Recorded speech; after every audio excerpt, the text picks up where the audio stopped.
ಭಾನುವಾರ ಬೆಳಗ್ಗೆ 8 ಜನ ಮೀನುಗಾರಿಕೆಗೆ ತೆರಳಿ ಸಂಜೆ ಹಳ್ಳ ದಾಟುವಾಗ ನೀರಿನ ಪ್ರಮಾಣ ಏರಿಕೆಯಾಗಿದೆ. ನೀರಿನ ರಭಸಕ್ಕೆ 3 ಕೊಚ್ಚಿ ಹೋದರಲ್ಲಿ ಇಮಾಂ ಕಾಶಿಂ ಸೈಯದ್ 22 ವರ್ಷ ಎಂಬಾತರು ರಕ್ಷಣೆ ಮಾಡಿದ್ದಾರೆ. ತಮ್ಮನನ್ನ ಕಾಪಾಡಲು ಹಾರಿದ ರಫೀಕ್ ಇಬ್ರಾಹಿಂ ಸಾಬ್ ಸೈಯದ್ 27 ವರ್ಷ ಎಂಬಾತ ಕೂಡ ಕೊಚ್ಚಿ ಹೋಗಿದ್ದಾರೆ. ಕಣ್ಣ ಮುಂದೆ 2 ಗಂಡು ಮಕ್ಕಳನ್ನ ಕಳೆದುಕೊಂಡ ತಂದೆ ಇಬ್ರಾಹಿಂ ಸೈಯದ್ಗೆ ಮರ್ಮಾಘಾತವಾಗಿದೆ.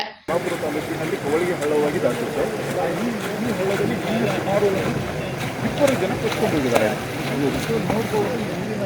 ನೀರಿನ ರಭಸ ದಿನೇ ಕಂಪೇರ್ ಮಾಡಿದರೆ ಏನೂ ಅಲ್ಲ, ಬಹಳಷ್ಟು ಕಡಿಮೆ ಇದೆ. ಇದೇ ನೀರಿಗೆ ಹಳ್ಳದ ಪಕ್ಕದಲ್ಲಿ ಇನ್ನೊಂದು ಶಿಡ್ಲಗುಂಡಿ ಅಂತ ಒಂದು ಹಳ್ಳ ಇದೆ. ಆ ಹಳ್ಳದಲ್ಲಿ ಸುಮಾರು ಒಂದು ಮೀನನ್ನು ಹಿಡಿಯುವುದಕ್ಕೆ ಬೆಳಗ್ಗೆ ಹಳ್ಳದ ನೀರು ಪೂರ್ತಿಯಾಗಿ ಪ್ರೆಷರ್ ಆಗಿ ಬಂದಿದೆ. ಪ್ರೆಷರ್ ಆಗಿ ಬಂದ ಸಂದರ್ಭದಲ್ಲಿ ಸುಮಾರು ಒಂದು 3 ಜನರು ಯಲ್ಲಾಪುರದ ಬೆಡ್ತಿ ನದಿ ಸೇರುವ ಕವಲಗಿ ಹಳ್ಳದಲ್ಲಿ 2 ಸಹೋದರರು ಕೊಚ್ಚಿ ಹೋಗಿರುವ ದಾರುಣ ಘಟನೆ ನಡೆದಿದೆ. ಸೋಮವಾರ ಮಧ್ಯಾಹ್ನ ನೀರಿನ ಆಳದಲ್ಲಿ ಹನೀಫ್ ಇಬ್ರಾಹಿಂ ಸಾಬ್ ಸೈಯದ್ 25 ವರ್ಷ ಎಂಬಾತರ ಶವ ಪತ್ತೆಯಾಗಿದ್ದು, ಇನ್ನೊಬ್ಬರಿಗಾಗಿ ಶೋಧ ಕಾರ್ಯಾಚರಣೆ ತೀವ್ರಗೊಳಿಸಲಾಗಿದೆ. ಅದರಲ್ಲಿ 2 ಸಹೋದರರು ಮದುವೆಯಾಗಿ ಮಕ್ಕಳ ತಂದೆಯಾಗಿದ್ದಾರೆ. ಶೋಧ ಕಾರ್ಯದಲ್ಲಿ ಪೊಲೀಸರು, ಅಗ್ನಿಶಾಮಕ ಸಿಬ್ಬಂದಿ ಹಾಗೂ ಸ್ಥಳೀಯರು ಸಹಕಾರ ತೋರಿದ್ದು, ಈ ಘಟನೆ ಯಲ್ಲಾಪುರ ಪೊಲೀಸ್ ಠಾಣಾ ವ್ಯಾಪ್ತಿಯಲ್ಲಿ ನಡೆದಿದೆ. KMM Kannada news, Yellapur.